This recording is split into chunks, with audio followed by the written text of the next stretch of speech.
warahmatullahi wabarakatuh. Langkung ti payun, urang panjatkeun puji sinareng syukur ka Ilahi Robbi. Numana kalian hidayah sareng inayah urang sadaya tiasa kempel dina ieu tempat kalawan dina kaayaan sehat walafiat. Para wargi nu simkuring dipika hormat. Dina waktos ieu abdi bade nerangkeun sakumaha pentingna lingkungan bersih kana kasehatan arurang. Ambe urang sadaya kahindar ti sagala macem panyakit kedah ningkatkeun kabersihan lingkungan sakitar kanggo ti payun dina kawitan ayeuna. Dina salah sahiji hadis diterangkeun inna dofatu minal iman, nu haktosna kabersihan teh sabagian tina iman. Tina hadis eta urang tangtu ngatos maksud sareng tujuanna nyaeta urang teh umat muslim anu ngagaduh iman dina jero hate urang. Kumaha sih carana?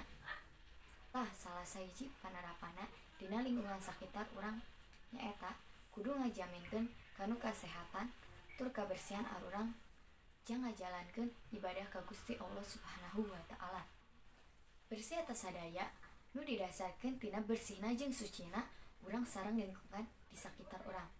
Kabersihan sagola oge kudu dijaga. Urang kudu mika cinta kabersihan sangkan hate urang milu bersih. Salain ningkatkeun iman urang ka Gusti Allah Subhanahu wa taala, kabersihan oge ngajamin kasehatan urang sadaya sarta kaendahan lingkungan sakitar urang.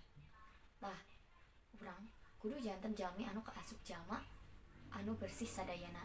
Ambe janten jalma nu beriman jeung jalma anu sehat. Allahumma amin.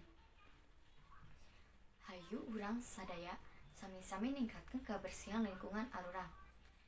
Sangkan bisa suci jeung ibadah ka Gusti Allah Subhanahu wa taala nu maha welas tur maha asih. Para wargi anu mulia, cekap sagitu abdi nyangkakeun pihatur. Pamungkas pas sanggem pilih aya basa anu kirang antep serenna atanapi kecap anu kirang merenah larepna mugi bisa ngapunten. Wassalamualaikum warahmatullahi wabarakatuh.